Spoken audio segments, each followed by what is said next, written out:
I'm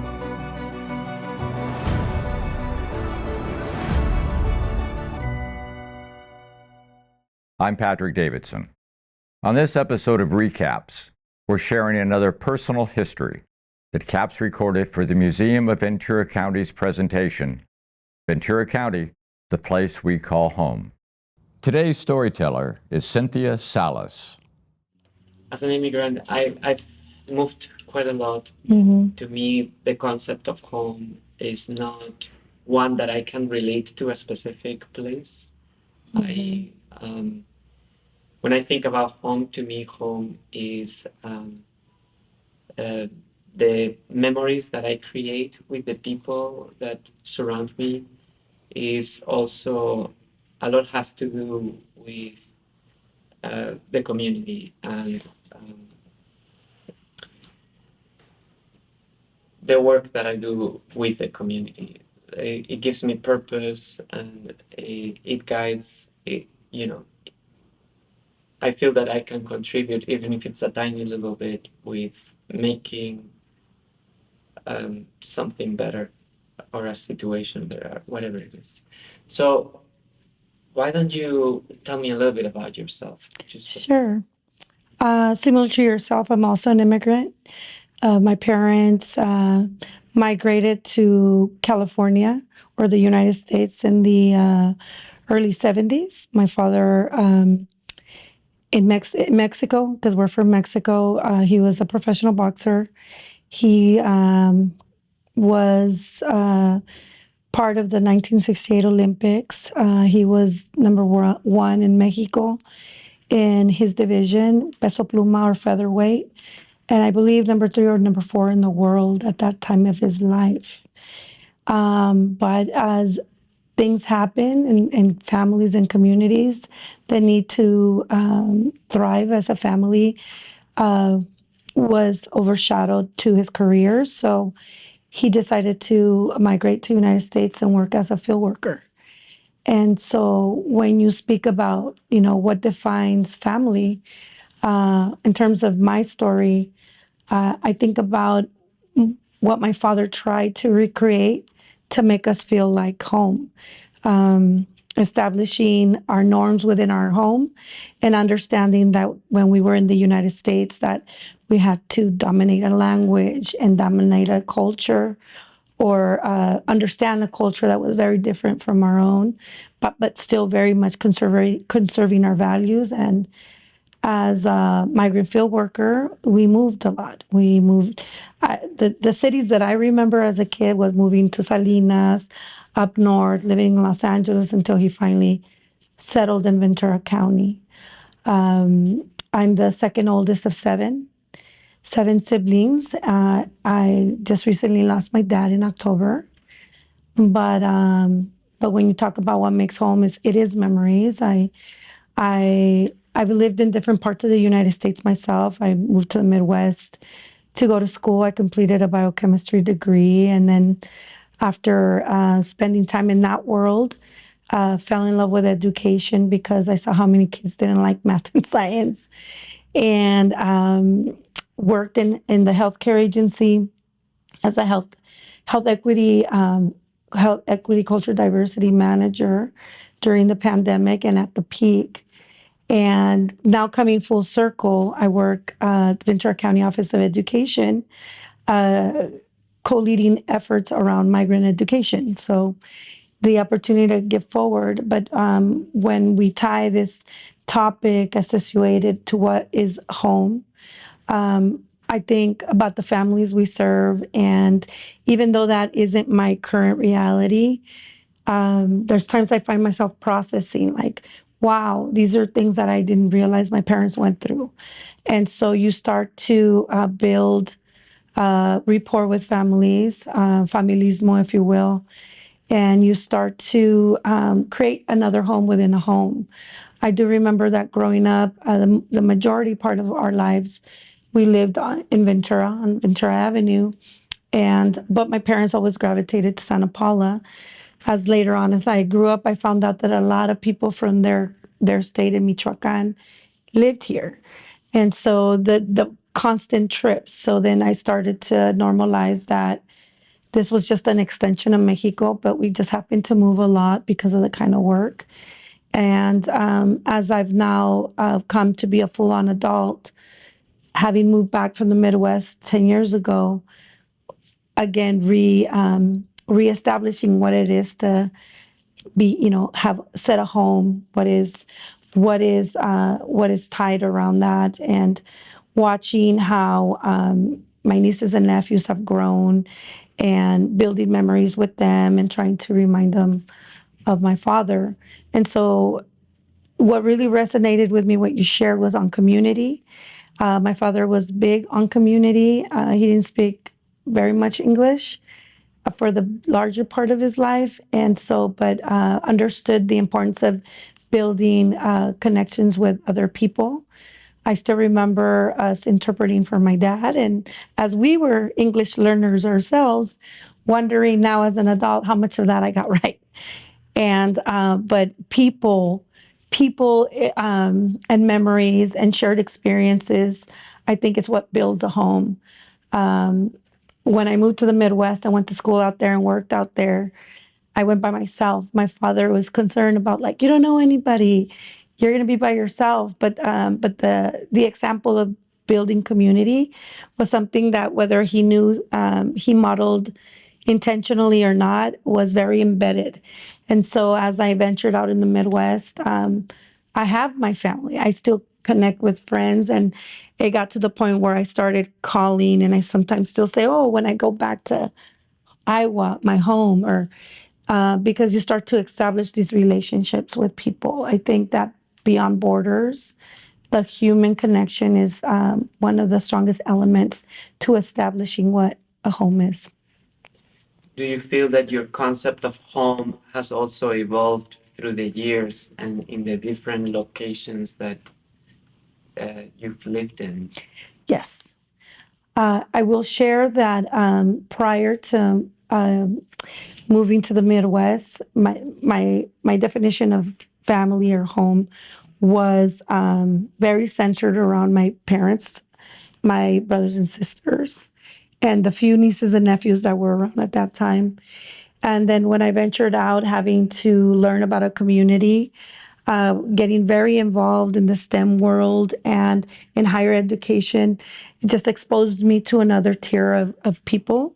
And so my definition of home changed, given that for those 10 years of my life, these individuals became my families. They were not just colleagues, they were not just coworkers, but these were people that I would break bread with, cry with, pray with, and share, celebrations with.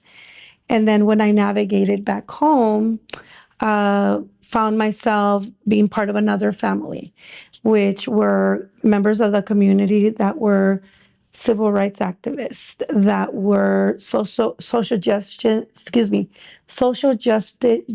agents for change, and that within that space, learning how people gravitated and built strong bonds and relationships over hardships and struggles and battles. Some won, some lost, and some still in that journey to win for people that have less than many of us or some of us. And so the definition of family changes. And even now, as I'm entering another tier of my career and in my life, I also value people that are geared around centering children. The pandemic really left an imprint on me. What I saw and witnessed during the pandemic, and the impact it had on people that had very little even before that,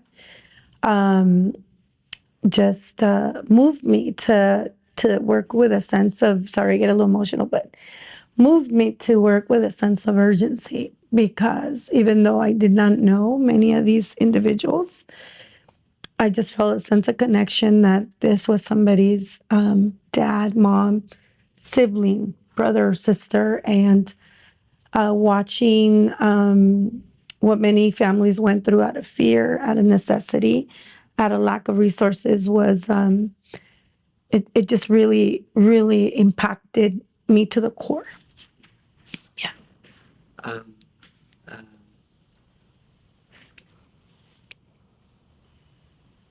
it's interesting to me. I mean, I think you're articulating things beautifully and very well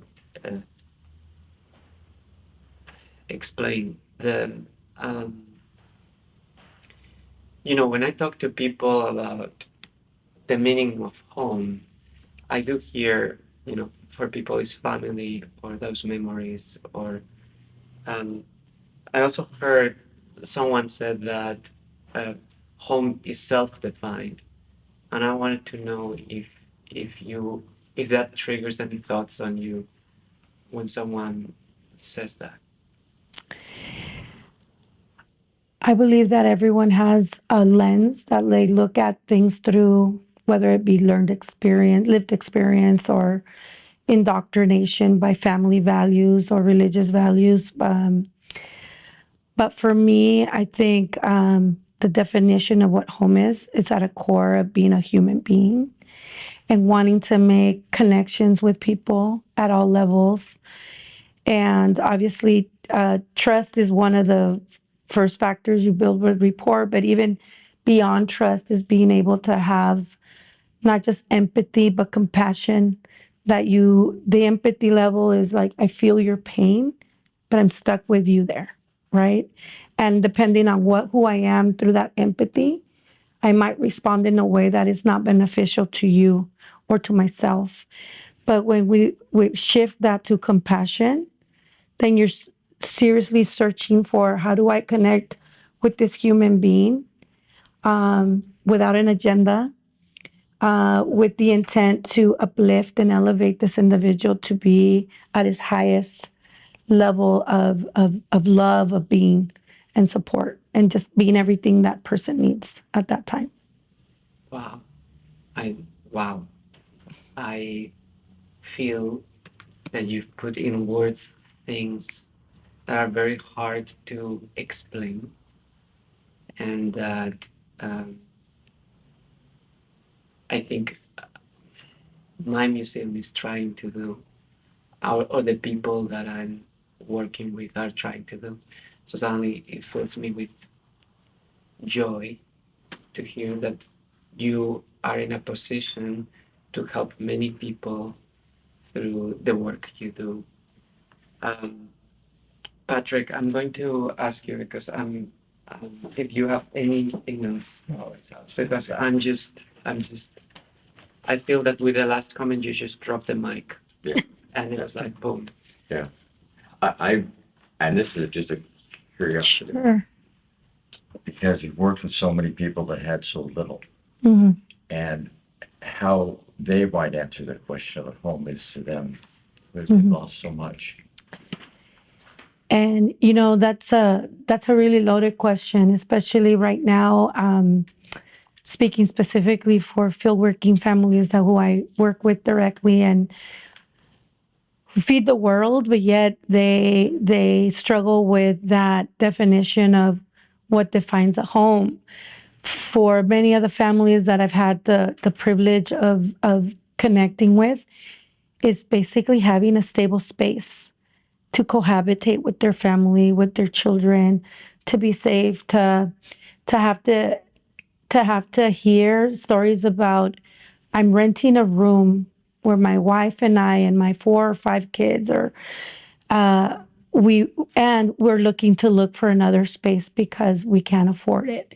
And so I think for today's families, in a very broad way, think that for them, home means just a sense of security of knowing where you're going to sleep and knowing that your children are going to be safe and that you're going to be stable enough to provide some level of security for kids. Because I think for the parents that engage, as many parents are, they are thinking about their children's well being before their own.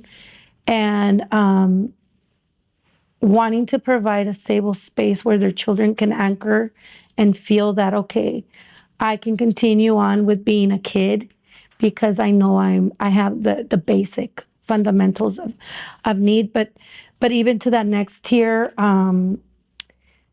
families want to feel being seen and that they're a member of a society, of a group. I know that when I entered this role, it was very important for me to speak to the family's potential and what they contribute.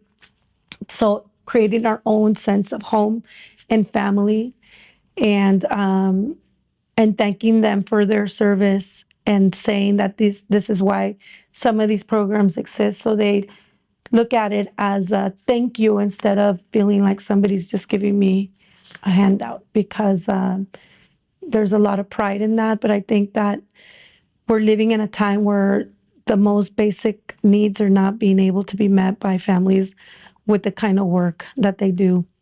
Yeah.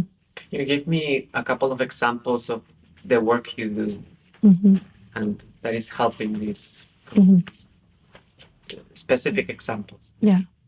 Oh, you want specific Yeah. example?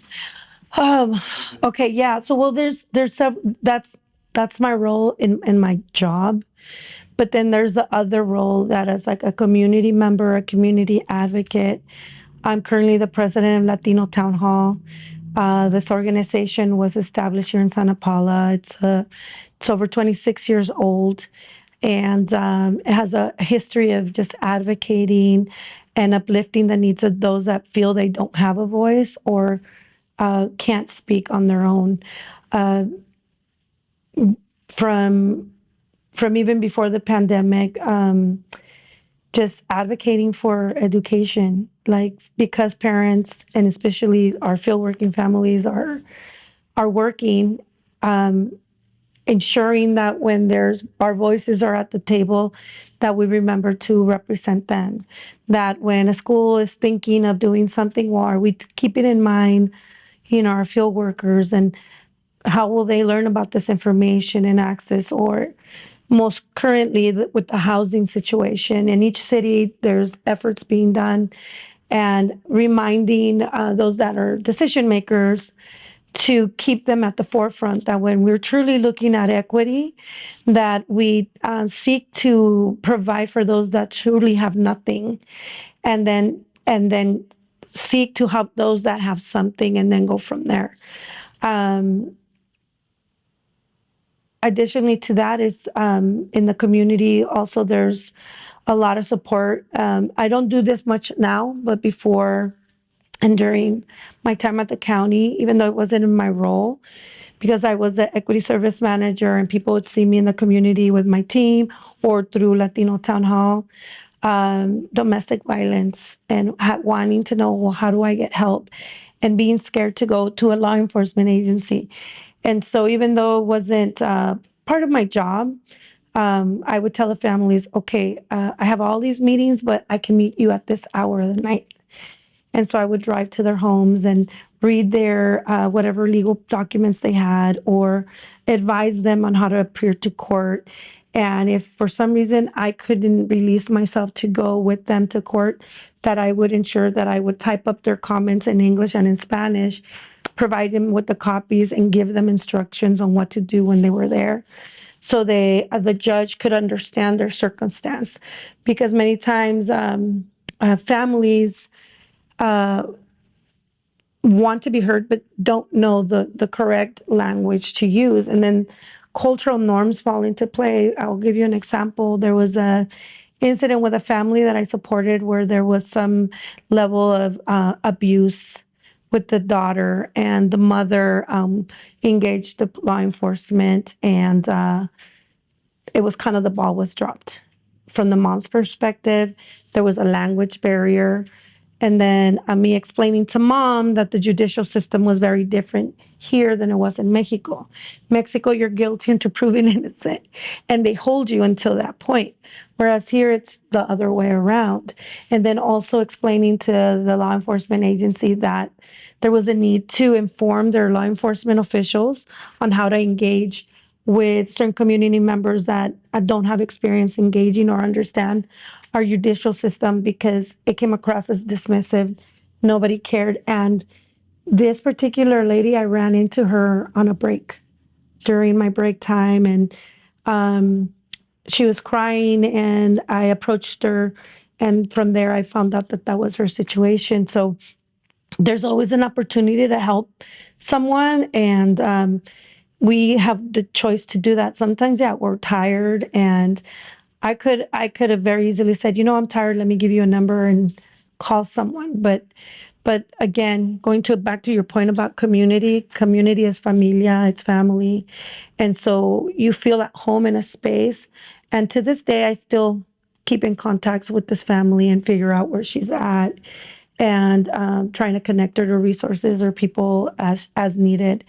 And more importantly, just continue to when people come and approach us with any challenge, myself or other people in our organization, figure out ways to support them, but also not just solve the issue for them, but ensure that it doesn't happen to anyone else.